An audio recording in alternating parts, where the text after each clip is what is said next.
le gouvernement tunisien a intervenu récemment pour porter l'affaire devant l'OMC et notre gouvernement a eu la présence et la lucidité de réagir dans les 24 heures qui suivent à travers une déclaration de M. Khelfi.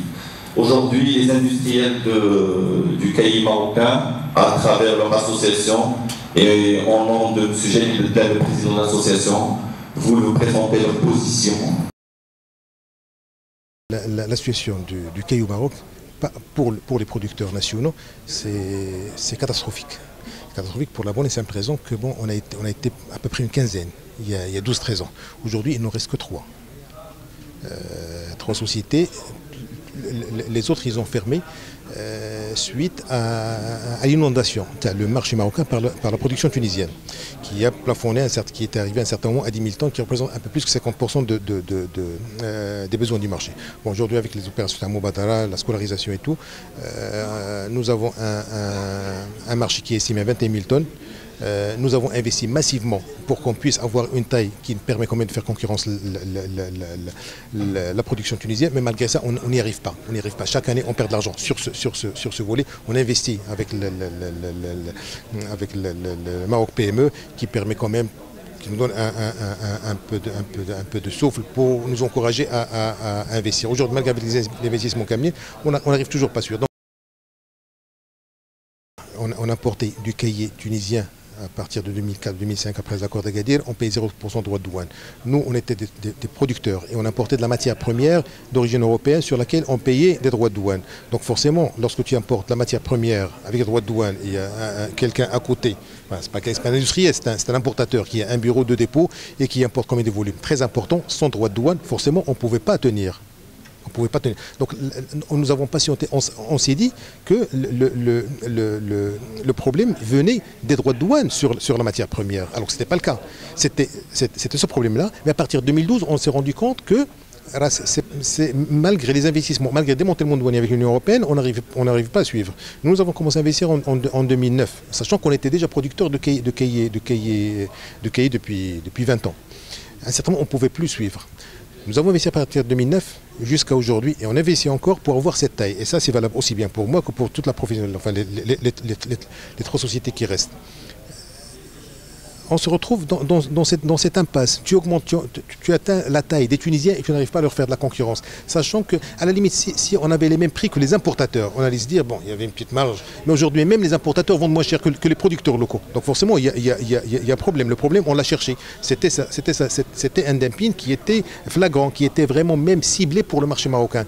Lorsqu'on parle de Tunisiens, on dit qu'ils ont la capacité de vendre et de faire de l'export. Finalement, qu'est-ce qu'ils font les Tunisiens? Ils exportent plus de 80% sur le marché marocain. S'ils avaient cette capacité, pourquoi ils n'exportent pas vers d'autres pays d'Afrique? Aujourd'hui, les faits sont là.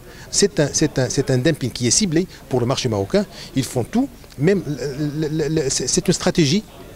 On peut leur tirer chapeau par rapport à cette stratégie, vraiment de mettre à genoux la production nationale en s'appuyant sur les importateurs. Aujourd'hui, même les importateurs, ils commencent à les doubler en mettant en place des structures commerciales leur appartenant. Il y a déjà une société qui est déjà installée depuis 2 ans, il y a une deuxième qui est en train d'être ouverte. C'est vraiment pour liquider les producteurs et en même temps liquider les importateurs pour avoir un marché. Et à partir de là, on va voir les prix. Le droit anti-dumping, c'est un droit, comme je l'ai dit, c'est un droit provisoire. C'est un droit provisoire pour préserver. Le ministère, il a estimé qu'effectivement, il y a dumping. Les Tunisiens, lors de l'audience publique, ils ont dit non, il y a des éléments qu'on n'avait pas tenus en compte. Le ministère, on était présent, il a dit bon, ramenez tous les éléments, on donne un délai de grâce de 4 mois.